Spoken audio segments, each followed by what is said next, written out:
నమస్తే అండి. నేను వాణి. ఈరోజు మనం 'రాధకు నీవే ప్రాణం' నాలుగో భాగాన్ని వినేద్దాము.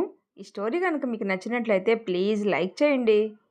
ఆ రోజు కాలేజీ అయిపోయే టైంకి రాధ కోసం కాలేజీ బయట వెయిట్ చేస్తూ ఉంటాడు హర్ష. క్లాస్ నుండి బయటకు వచ్చిన రాధ బైక్ మీద ఎవరి కోసమో వెయిట్ చేస్తున్న అభిని చాలా ఆశ్చర్యంగా చూస్తుంది. అభి చేతిలో ఒక గిఫ్ట్ ప్యాకెట్ కూడా ఉంటుంది. నేను లవ్ చేస్తున్న సంగతి అభికి తెలిసిపోయిందా? నా కోసమే తను ఇక్కడికి వచ్చాడా అనుకుంటూ పరిగెత్తుకుంటూ అభి దగ్గరకు వస్తుంది రాధ. హాయ్ రాధా, నీకోసమే ఇక్కడికి వచ్చాను. నేను నీతో పర్సనల్గా మాట్లాడాలి. నా లైఫ్కి సంబంధించిన విషయం. మీరు ఒప్పుకుంటే పక్కనే ఉన్న పార్కుకి వెళ్ళి మాట్లాడుకుందాం అంటాడు. నేను అనుకున్నది నిజమే. నా ప్రేమ గురించి అభికి అర్థమైపోయింది అనుకొని సరే పదండి వెళ్దాం అంటుంది రాధ. ఇద్దరూ బైక్ మీద వెళ్తూ ఉండగా రాధ తన మనసులో అభి నాకు ప్రపోజ్ చేయగానే నేను రాసిన లెటర్ తనకిచ్చి సర్ప్రైజ్ చేయాలి అనుకుంటుంది. హర్ష కూడా ఎలా అయినా ఆ రోజే తన విషయం రాధకు చెప్పాలి అని వాళ్ళిద్దరినీ ఫాలో చేస్తూ ఉంటాడు. పార్క్ దగ్గరికి వెళ్ళి బెంచ్ మీద కూర్చుంటారు. హర్ష వాళ్లకు కనిపించకుండా దూరంగా ఉంటాడు. అభి 10 నిమిషాల మౌనం తర్వాత రాధా, ఎప్పటి నుండో నీకు ఒక విషయం చెప్పాలి అనుకుంటున్నాను. కానీ దానికి నువ్వు ఒప్పుకుంటావో లేదో అన్న భయంతోనే చెప్పలేకపోయాను అంటాడు. అది ఎలాంటి విషయమైనా పర్లేదు, నాతో నిర్మోహమాటంగా చెప్పు అభి అంటుంది రాధ. నేను ఒక అమ్మాయిని లవ్ చేస్తున్నాను. తన పేరు అనగానే సిగ్గుతో తలదించుకుంటుంది రాధ. తన పేరు నిత్య అంటాడు అభి. ఒక్కసారిగా షాక్ అవుతుంది రాధ. నిత్య నేను 6 నెలల నుండి లవ్ చేసుకుంటున్నాం. ఈ విషయం మా ఇంట్లో చెప్పాలి అనుకున్నాను, కానీ ధైర్యం సరిపోవడం లేదు. మా అమ్మతో నువ్వు చాలా క్లోజ్గా ఉంటావు కదా, నువ్వంటే అమ్మకి చాలా ఇష్టం కూడా. నువ్వే ఎలా అయినా సరే మా విషయాన్ని అమ్మకి చెప్పాలి, తన్ను ఒప్పించాలి, ప్లీజ్ రాధా అంటాడు. తన బాధనంతా మనసులోనే ఉంచుకొని ఆంటీతో నేను మాట్లాడతాను, మీరు హ్యాపీగా ఉండండి, ఆంటీ ఖచ్చితంగా ఒప్పుకుంటారు అన్న నమ్మకం నాకుంది అని చెప్తుంది. Thank you so much Radha, నువ్వు హెల్ప్ చేస్తావనే నాకు తెలుసు. నేను ఇప్పుడు నిత్యని కలవడానికే వెళ్తున్నాను. తన కోసమే ఈ గిఫ్ట్ కూడా తీసుకున్నాను. నువ్వు కూడా వస్తే తనని పరిచయం చేస్తాను అంటాడు. లేదు అభి, చిన్న పని ఉంది, ఇంకోసారి వస్తాను, మీరు వెళ్ళండి అంటుంది రాధ. సరే అని అక్కడి నుండి వెళ్ళిపోతాడు అభి. ఒక్కసారిగా కుప్ప కూలిపోతుంది రాధ. చాలాసేపు ఏడుస్తుంది. కాసేపటికి ఇక నేను బాధపడకూడదు, ఈ క్షణం నా ప్రేమ అంతమైపోయింది, అభి ఎప్పుడు హ్యాపీగా ఉండాలి, తన ప్రేమ గెలవాలి అనుకొని తను రాసిన లెటర్ అక్కడే మర్చిపోయి వెళ్తుంది రాధ. రాధ ఎందుకు ఏడుస్తుందో అర్థం కాక తను వెళ్ళగానే ఆ లెటర్ తీసి చదువుతాడు హర్ష. అప్పుడే తెలుస్తుంది రాధ మనసులో అభి ఉన్నాడు అని. ఇక తన ప్రేమ సంగతి రాధకి ఎప్పటికీ చెప్పకూడదు అని నిర్ణయం తీసుకుంటాడు హర్ష. రాధ ప్రేమ గెలవాలి, తను అభితో హ్యాపీగా ఉండాలి అనుకొని అక్కడి నుండి వెళ్ళిపోతాడు హర్ష. ఇంటికి వెళ్ళిన రాధ డల్గా ఉండడం చూసి ఏమైంది అని అడుగుతుంది లక్ష్మి. వెంటనే లక్ష్మిని పట్టుకొని ఏడుస్తుంది రాధ. ఏమైందమ్మా, ఎందుకు ఏడుస్తున్నావు అంటుంది లక్ష్మి. ఏం లేదమ్మా, వస్తుంటే ఆ నవీను ఏడిపించాడు అని చెప్పి లోపలికి వెళ్ళిపోతుంది. ఆ తర్వాత రోజు రాధ నిద్రలేచి ఈ రోజు నుండి నేను మళ్ళీ నా లైఫ్లోకి వచ్చేయాలి, ఇంకెప్పుడు కూడా నిన్న జరిగిన విషయం తలుచుకోకూడదు అనుకొని లేచి రెడీ అయ్యి కాలేజీకి వెళ్ళిపోతుంది. హర్ష రాధ వాళ్ళ ఇంటికి వస్తాడు. లక్ష్మి హర్షను చూడగానే దగ్గరకు వచ్చి, హర్ష, రాధకి నీ ప్రేమ గురించి చెప్పావా? తను ఏమంది? మాకు ఎప్పుడు గుడ్ న్యూస్ చెప్తావా అని చాలా ఎదురు చూస్తున్నా అంటుంది. సారీ ఆంటీ, రాధ మనసులో నేను లేను, తను అభిని లవ్ చేస్తుంది అంటాడు హర్ష. లక్ష్మి షాక్తో, ఇంతవరకు తను ఒకరిని ఇష్టపడుతుందనే మాకు తెలీదు, మరి ఇప్పుడు ఏం చేద్దాం అనుకుంటున్నావు హర్ష అంటుంది. రాధకి నా గురించి తెలియనివ్వకండి ఆంటీ, ఎవరికి ఎవరో ఆ దేవుడు ఎప్పుడో రాసి పెడతాడంటారు కదా. నా లైఫ్లోకి రాధ రావాలి అని ఉంటే నా ప్రేమ ఎలా అయినా తనకు తెలుస్తుంది, కానీ తనని ఇష్టపడే వ్యక్తిగా, తను లవ్ చేస్తున్న పర్సన్ తన లైఫ్లోకి రావాలని కోరుకుంటున్నాను. తను ఎప్పుడూ హ్యాపీగా ఉంటే చాలు, నాకు ఇంకేం వద్దు. ఇక ఈ విషయం ఇంతటితో మనం మర్చిపోవడం మంచిది అని బాధపడుతూ అక్కడి నుండి పాపం వెళ్ళిపోతాడు హర్ష. ఏంటండి ఇలా జరిగింది, దాని లైఫ్ ఏమవుతుందో అని బాధగా ఉంది అని ఏడుస్తుంది లక్ష్మి. బాధపడకు లక్ష్మి, నిజాన్ని మనం స్వీకరించాలి, తప్పదు అంటాడు నారాయణ. తర్వాత రోజు రాధ రెడీ అయ్యి కాలేజీకి బయలుదేరబోతుండగా హర్ష వస్తాడు. గుడ్ మార్నింగ్ రాధా, ఈరోజు మనం ఒక ప్లేస్కి వెళ్ళాలి, మీకు అభ్యంతరం లేకపోతే ప్లీజ్ నాతో వస్తారా అంటాడు. అయ్యో ప్లీజ్ ఎందుకండి, వస్తాను, కానీ ఇవాళ ఏదైనా స్పెషల్ డేనా అంటుంది. వస్తే మీకే తెలుస్తుంది అంటాడు. వాళ్ళ పేరెంట్స్కి చెప్పి హర్షతో కలిసి వెళ్తుంది రాధ. హర్ష ఒక ఇంటికి తీసుకువెళ్తాడు రాధని. లోపలికి వెళ్ళగానే అక్కడ చాలామంది పెద్దవాళ్ళు పిల్లలు ఉంటారు. వాళ్ళందరూ రాధ దగ్గరకు వచ్చి ఎలా ఉన్నావమ్మా అని అడుగుతారు.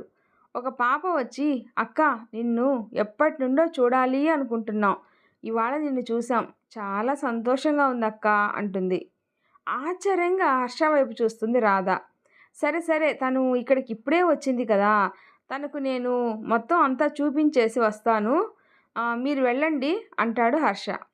అందరూ వెళ్ళగానే ఎవరు హర్ష వీళ్ళందరూ, నేను బాగా తెలిసినట్లు మాట్లాడుతున్నారు, కానీ నేను వీళ్ళని ఎప్పుడు చూడనే లేదే అంటుంది రాధ. వాళ్ళందరూ అనాథలు, ఇక్కడే ఉంటారు, నేనే వీళ్ళకి ఏ లోటు లేకుండా చూసుకుంటున్నాను, అన్ని ఏర్పాట్లు చేస్తాను అంటాడు. మరి నేనెలా తెలుసు అంటుంది రాధ. బయటకు తీసుకుని వెళ్ళి అలా చూడు అంటాడు. ఆ ఆశ్రమానికి రాధ పేరుంటుంది. ఆశ్చర్యపోతుంది రాధ. అవును అవును రాధా, నువ్వు పరిచయం అయ్యాక నేను చాలా మారాను. ఇంతకుముందు నా పని ఏదో నేను చూసుకునేవాడిని, ఎవరిని పట్టించుకునేవాడినే కాదు, కానీ నిన్ను చూశాక బతకడం అంటే మనం బ్రతకడం మాత్రమే కాదు అని తెలుసుకున్నాను. అందుకే ఇలా ఆశ్రమాన్ని రన్ చేస్తున్నాను. దానికి కారణం నువ్వు, అందుకే నీ పేరే పెట్టాను అంటాడు హర్ష. ఆనందంతో కన్నీళ్లు వస్తాయి రాధకి. ఏమైంది రాధా, నేనేమన్నా తప్పుగా మాట్లాడానా అంటాడు. లేదు హర్ష, మీ మీద చాలా గౌరవం పెరిగింది. చేస్తున్న సహాయాన్ని పక్కన వాళ్ళది అని చెప్పడానికి చాలా గొప్ప మనసుండాలి.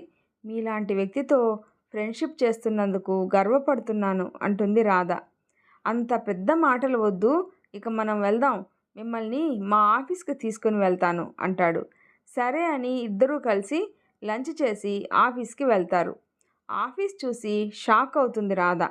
అక్కడ 3000 మంది వర్క్ చేస్తూ ఉంటారు. అదంతా చూసి నేను చూస్తుంది నిజమేనా హర్ష, ఇది మీ సొంత ఆఫీస్ అంటే నమ్మలేకపోతున్నాను అంటుంది. ఇంత ఉండి కూడా మీరు ఇలా సింపుల్గా మాతో కలిసి ఉండటం నాకేం అర్థం కావడం లేదు, మీరు నిజంగా చాలా గ్రేట్ అంటుంది రాధ. ఏంటి రాధా, రెస్పెక్ట్ మరీ ఎక్కువైంది, అందుకే ఇప్పటి వరకు నీకేమీ చెప్పలేదు నా గురించి. నాకేం కొమ్ములు రాలేదు రాధా, అలా వచ్చినప్పుడు నేనే చెప్తాలే, నాకు రెస్పెక్ట్ కావాలి అని అంటాడు హర్ష. రాధ నవ్వి సారీ హర్ష అంటుంది. ఇంతలో హర్ష పిఏ వచ్చి రాధని, మేడం మీరు వచ్చారా, ఎప్పుడు మీరు వస్తారా, ఎప్పుడు మీ క్యాబిన్లో కూర్చుంటారా అని మా స్టాఫ్ అంతా వెయిట్ చేస్తున్నారు అంటాడు. రాధ హర్ష వైపు చూస్తుంది. ఏం రాధా, మా ఆఫీసులో నువ్వు వర్క్ చేయవా, నువ్వు డిగ్రీ కంప్లీట్ చేయగానే ఇక్కడే వర్క్ చేస్తావు అనే నమ్మకంతో మీకోసమే ఒక క్యాబిన్ కూడా రెడీ చేయించాను, మీరు పెద్దగా కష్టపడాల్సిన పని లేదులే, ఈ ఫ్రెండ్ రిక్వెస్ట్ని యాక్సెప్ట్ చేస్తారు కదా అంటాడు హర్ష. సరే అన్నట్టు తల ఊపి సైలెంట్గా ఉండిపోతుంది రాధ. పద రాధా, మా ఇంటికి తీసుకువెళ్తాను అంటాడు. అప్పుడే వెళ్ళిపోదామా అంటుంది రాధ. హలో మేడం, ఇక్కడ నాకు వేరే ఇల్లుంది, అది చూపిస్తాను, అక్కడికి నిన్ను తీసుకువెళ్ళాలి అని అనుకుంటున్నాను అంటాడు. ఇంకెప్పుడైనా వెళ్దాంలే హర్ష అంటుంది. ప్లీజ్ రాధా, మళ్ళీ మళ్ళీ నీకు కుదురుతుందో లేదో, ఎలాగూ ఈరోజు కాలేజీ పోయింది కదా అంటాడు. సరే అని వెళ్తారు. హర్ష ఇల్లు ఇంద్రభవనంలా ఉంటుంది. అది చూడగానే రాధ, ఇంత పెద్ద ఇల్లు ఉంచుకొని అక్కడ ఆ చిన్న ఇంట్లో మా మధ్య ఎలా ఉంటున్నారు అంటుంది. ఈ ఇల్లు విశాలంగా ఉన్నా నాకు ఇక్కడ చాలా లోన్లీగా ఉండేది, అమ్మ లేదు, నాన్న అమెరికాలోనే సెటిల్ అయిపోయారు, సో ఇక్కడ ఇంత పెద్ద ఇంట్లో ఒంటరిగా ఉంటే నాకు ఎవరూ లేరు అన్న ఫీలింగ్ ఉండేది అంటాడు. సారీ హర్ష అంటుంది రాధ. అయ్యో అది ఒకప్పుడు, ఇప్పుడు మీ అందరితో కలిసి ఉంటుంటే నేను ఒంటరిగా ఉన్నాను అన్న ఫీలింగే లేదు. ఇప్పుడు నేను చాలా హ్యాపీగా ఉన్నాను. ఇక మిగిలింది మా అమ్మ లాంటి మనసున్న అమ్మాయిని పెళ్లి చేసుకోవడమే అంటాడు. ఖచ్చితంగా నిన్ను భర్తగా, బిడ్డగా, ఒక స్నేహితుడిగా, ప్రాణంగా చూసుకునే అమ్మాయి నీ లైఫ్‌లోకి వస్తుంది అంటుంది రాధ. సడన్‌గా కరెంట్ పోతుంది. జస్ట్ 2 మినిట్స్‌లో మళ్ళీ పవర్ వస్తుంది. ఎదురుగా హర్ష తన చేతిలో ఉన్న చీరను రాధకి అందిస్తూ many many happy returns of the day Radha అంటాడు. అవును, ఈరోజు నా బర్త్‌డే, కానీ నాకే గుర్తులేదు. నీకెలా తెలుసు అని ఆశ్చర్యంగా అడుగుతుంది రాధ. నువ్వు నా బెస్ట్ ఫ్రెండ్‌వి రాధా! ఆ మాత్రం తెలుసుకోలేనా? ముందు నువ్వు రెడీ అయ్యి కిందికి రా. మనం పార్టీ చేసుకుందాం అంటాడు. ఇప్పుడు ఇవన్నీ ఎందుకు? వద్దు హర్ష అంటుంది. ప్లీజ్ రాధా, నా కోసం ఆ మాత్రం చేయలేవా అని అంటాడు హర్ష. అమ్మ వాళ్ళు ఎప్పుడు నన్ను ఫస్ట్ విష్ చేస్తారు. ఈసారి వాళ్ళు కూడా నన్ను విష్ చేయలేదు. ఎందుకా అని ఆలోచిస్తున్నా అంటుంది రాధ. మేడం, ఇవన్నీ తర్వాత నేను కిందకి వెళ్తాను. మీరు తొందరగా రెడీ అయ్యి అక్కడ జ్యువెలరీ కూడా ఉంచాను. అందులో నీకు ఏది నచ్చితే అది పెట్టుకో అని వెళ్ళిపోతాడు. 15 నిమిషాల్లో రెడీ అయ్యి కిందకు వస్తుంది రాధ. అక్కడ రాధ పేరెంట్సు, అభి, నిత్య, తనూజ, ఆఫీసులో కొంతమంది ఉంటారు. ఆశ్చర్యపోతుంది రాధ. అందరూ ఒకేసారి రాధకి హ్యాపీ బర్త్డే చెప్తారు. కేక్ కట్ చేస్తుంది రాధ. అందరూ రాధని ఈ చీరలు నువ్వు చాలా బాగున్నావు అని చెప్తారు. చాలా హ్యాపీగా ఫీల్ అవుతాడు హర్ష. అభి నిత్యని రాధకు పరిచయం చేస్తాడు. నీకు పరిచయం చేయాలనే తనని కూడా ఇక్కడికి తీసుకుని వచ్చాను అంటాడు అభి. అప్పుడే హర్షకి కూడా వాళ్ళ లవ్ గురించి తెలుస్తుంది. హర్ష రాధకి రింగ్ ప్రజెంట్ చేస్తాడు. వద్దు అంటుంది రాధ. తీసుకో అమ్మా, పర్లేదు, హర్షే కదా ఇస్తుంది అంటారు లక్ష్మీ నారాయణ. ఇంకా నన్ను పరాయివాడిలాగానే అనుకుంటున్నావు అన్నమాట. సరే అంటాడు హర్ష. నో హర్ష, అలా అనొద్దు, ఇలా ఇవ్వండి అని రింగు తీసి చేతికి పెట్టుకుంటుంది. మీరు నవ్వుతూ ఉంటే చాలా బాగుంటారు, ఒక చిన్న స్మైల్ ఇస్తారా నా కోసం అంటాడు హర్ష. వెంటనే నవ్వేస్తుంది రాధ. ఇదండి, మీరెప్పుడు ఇలానే లైఫ్ అంతా నవ్వుతూ ఉండాలి అంటాడు. థ్యాంక్స్ హర్ష అంటుంది రాధ. నేనెప్పుడు నా బర్త్డేని ఇలా చేసుకోనే లేదు. ఈ హ్యాపీనెస్ అంతా నీ వల్లే హర్ష అంటుంది రాధ. అందరూ పార్టీని బాగా ఎంజాయ్ చేస్తారు. ఆ రోజంతా హ్యాపీగా గడిచిపోతుంది. నెక్స్ట్ డే తనూజ రాధ దగ్గరకు వచ్చి, ఏంటి రాధ, అభి నిత్య లవ్ చేసుకుంటున్నారా? నిత్యని నీకు పరిచయం చేస్తే సైలెంట్గా నవ్వుతూ ఉండిపోయావు. నీ లవ్ గురించి తనకు చెప్పనే లేదా అంటుంది. తను ఎప్పుడైతే అభి మనసులో నిత్య ఉందని తెలిసిందో ఆ క్షణమే నా ప్రేమకి అర్థం లేదని డిసైడ్ అయ్యాను. అభి ఇప్పుడు నాకు ఒక మంచి ఫ్రెండ్ మాత్రమే. నిత్య గురించి సీతగారికి చెప్పడమే నేను చేయాల్సిన పని. అంతకు మించి వేరే ఆలోచనే నాకు లేదు అంటుంది. ఏంటి రాధా నువ్వనేది? నాకేం అర్థమే కావడం లేదు. తనని ఎంతగా ప్రేమించావు, ఎలా మర్చిపోతావు అని అంటుంది. నాది కాని ప్రేమ కోసం తపన పట్టం ఎంతవరకు కరెక్టు? ప్రేమిస్తే వాళ్ళని లాగేసుకోవాలా? ప్రేమ అనేది ఇద్దరి మనసులకు సంబంధించింది, బలవంతంగా తీసుకునేది కాదు. వాళ్ళిద్దరూ హ్యాపీగా ఉండడమే నాకు కావాలి. అయినా తను నాకే దక్కాలి అనుకుంటే అది స్వార్థం అవుతుంది, కానీ ప్రేమ ఎలా అవుతుంది అంటుంది రాధ. ఎలా తట్టుకున్నావే అంత బాధను అంటుంది తనూజ. ప్రేమ ఒక్కటే నా జీవితం అనుకుంటే బాధపడేదాన్ని, కానీ నేను అలా కాదు. నాకంటూ ఇంకో లైఫ్ ఉంది అని గట్టిగా అనుకున్నాను. అందుకే ఈజీగా తీసుకోగలిగాను అంటుంది రాధ. నువ్వు నిజమే చెప్పావు రాధా, నాకు చాలా సంతోషంగా ఉంది. పద కాలేజీకి వెళదాం అని అంటుంది. ఇద్దరూ కలిసి బయలుదేరతారు. వెళ్తూ ఉండగా తనూజ రాధ హర్ష మీద నీ అభిప్రాయం ఏంటి అని అడుగుతుంది. హర్షకేంటే చాలా మంచివాడు, చాలా సింపుల్గా ఉంటాడు, నాకు మంచి ఫ్రెండు అంటుంది. అంతేనా, ఇంకేం లేదా అంటుంది తనూజ. ఎందుకు అలా అడుగుతున్నావు అంటుంది రాధ. నాకెందుకో హర్ష నిన్ను లవ్ చేస్తున్నాడు అని అనిపిస్తుందే అంటుంది. నువ్వెప్పుడు అంతే, హర్ష నాకు ఒక మంచి గైడు, ఫిలాసఫరు అంటుంది రాధ. సరేలే మేడం, ఇంకెప్పుడు అలా అననులే అని అంటుంది తనూజ. నవ్వుకుంటారు ఇద్దరు. అవి నిత్య కనిపిస్తారు రాధ వాళ్లకు. నిత్య రాధ దగ్గరకు వచ్చి, నిన్న మీతో సరిగ్గా మాట్లాడలేకపోయాను. సీతగారికి మా గురించి ఎప్పుడు చెప్తారు అని అడుగుతుంది. టైం చూసుకొని చెప్తాను, మాకు క్లాస్కి టైం అవుతుంది, ఇంకోసారి కలుద్దాం అని బాయ్ చెప్పి తనూజ రాధ అక్కడి నుండి వెళ్ళిపోతారు. నిత్య అభితో, ఏంటి తన మాట మీ అమ్మ వింటారా అసలు? తను ఏమంత గొప్పగా ఉందని తనని ఇంటికి రాణిస్తున్నారు అని అంటుంది. ఇక చాలా నిత్య, తను చాలా మంచి అమ్మాయి, తన గురించి అలా అనకు అంటాడు అభి. అవునా, మరి నన్నెందుకు లవ్ చేసావు, దాన్నే పెళ్లి చేసుకోలేకపోయినావా అంటుంది నిత్య. షటప్ నిత్య, తన గురించి ఇంకెప్పుడు అలా మాట్లాడకు, నాకు చాలా కోపం వస్తుంది అంటాడు అభి. మీ ఇంట్లో వాళ్ళని ఏమన్నా నీకు కోపం రాదు, మరి దానికోసం నన్ను తిడుతున్నావు, ఏంటి విషయం అని అంటుంది నిత్య. రాధ అంటే నాకు చాలా రెస్పెక్ట్ ఉంది అంటాడు అభి. రాధ అంత మంచిదైతే హర్ష ఎందుకు తన బర్త్డే సెలబ్రేట్ చేశాడు, వాళ్ళిద్దరి మధ్య ఉన్న సంబంధం ఏంటి అని అంటుంది. వాళ్ళు మంచి ఫ్రెండ్స్ అంటాడు అభి. ఎవరికి చెప్తున్నావు ఈ మాటలు? నేనేమంత పిచ్చిదాన్ని కాదు, నేను నీ లవర్ని, నా బర్త్డే ఎప్పుడైనా అలా చేసావా? వాళ్ళిద్దరి మధ్య ఇంకేదో రిలేషన్ ఉంది కాబట్టే తన బర్త్డే అంత గ్రాండ్గా చేశాడు అంటుంది నిత్య. అయినా వాళ్ళ పర్సనల్ విషయాలు మనకు అనవసరం కదా, ఇక ఈ విషయం ఇంతటితో వదిలేస్తే మంచిది అంటాడు అభి. సరేలే బాబు, పద వెళ్దాం అని అంటుంది. తర్వాత రోజు హర్ష రాధ దగ్గరకు వస్తాడు. ఏంటి హర్ష, ఎక్కడికో వెళ్తున్నట్లున్నారు అని అడుగుతుంది రాధ. అవును రాధ, ఒక ప్రాజెక్టు పని మీద లండన్ వెళ్తున్నాను, ఒక 10 days అక్కడే ఉండాలి, వెళ్ళే ముందు మీకు చెప్పి వెళ్దాము, నువ్వు ఎదురు వచ్చాక వెళ్దామని వచ్చాను అంటాడు. నేనా? వద్దు హర్ష, నా ఎదురు అంత మంచిది కాదు అని అంటారు.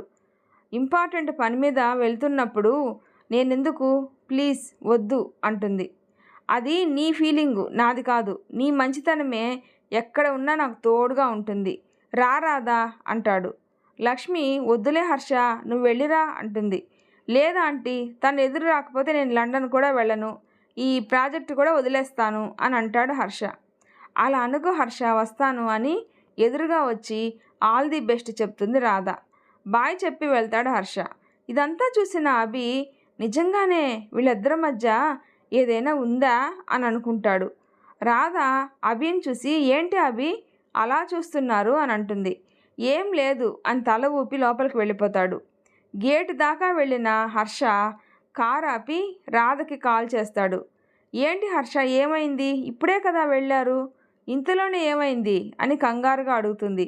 అయ్యో టెన్షన్ పడుకు రాదా, 10 days వరకు రాను కదా, నాకు సెండ్ ఆఫ్ ఇవ్వడానికి నువ్వు కూడా ఎయిర్పోర్ట్కి వస్తే బాగుండు అని అనిపిస్తుంది, అందుకే వస్తావేమో అని కాల్ చేశాను, నీకేమీ అభ్యంతరం లేకపోతే నేను గేట్ దగ్గర వెయిట్ చేస్తున్నాను, రావా అంటాడు హర్ష. సరే వస్తున్నానని ఇంట్లో వాళ్ళకి చెప్పి వెళ్తుంది రాధ. అభి రాధ హర్ష వెళ్ళడం చూసి వీళ్ళిద్దరూ ఎక్కడికి వెళ్తున్నారో చూద్దాం అని వాళ్ళని ఫాలో చేస్తాడు. ఎయిర్పోర్ట్కి వెళ్ళాక అభికి వాళ్ళ ఫ్రెండ్ కనిపించి, ఒక చిన్న పని ఉంది రారా ప్లీజ్ అని అభిని లాక్కొని వెళ్తాడు. హర్షకి జాగ్రత్త అని చెప్పి సెండ్ ఆఫ్ ఇచ్చి తిరిగి వెళ్ళబోతున్న రాధకి లేఖ కనిపిస్తుంది. లేఖ ఏడుస్తూ అనిరుద్ధ్ను ఏదో అడుగుతూ ఉంటుంది. అనిరుద్ధ్ కాళ్ళు పట్టుకోబోతుంది. ఒక్కసారిగా షాక్ అవుతుంది రాధ. అనిరుద్ధ్ లేఖని పక్కకు నెట్టేసి వెళ్ళిపోతాడు. రాధ పరిగెత్తు వెళ్ళి లేఖ దగ్గరికి వెళ్ళి, ఏమైంది లేఖ అని అడుగుతుంది. రాధని చూసి లేఖ తనని కౌగిలించుకొని గట్టిగా ఏడ్చేస్తుంది. రాధకి కంగారు ఇంకా ఎక్కువైపోయి, ఊరుకోలేక అసలు ఏమైందో చెప్పు ప్లీజ్ అని అంటుంది.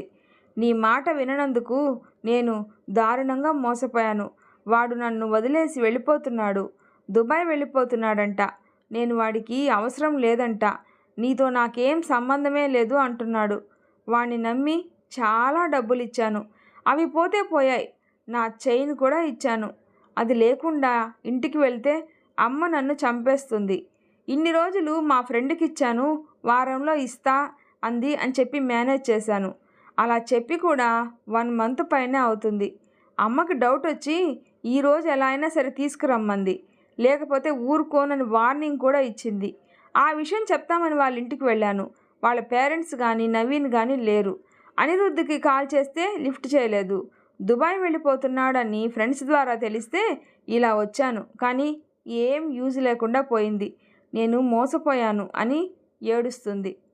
తర్వాత ఏం జరుగుతుందో నెక్స్ట్ పార్ట్లో విందాము. ఈ స్టోరీ కనుక మీకు నచ్చినట్లయితే ప్లీజ్ లైక్ చేసి షేర్ చేయండి, సబ్స్క్రైబ్ చేసుకోండి. స్టోరీ ఎలా ఉందో తప్పకుండా కామెంట్ చేయండి. ప్లీజ్ సపోర్ట్ చేయండి. Thanks for listening.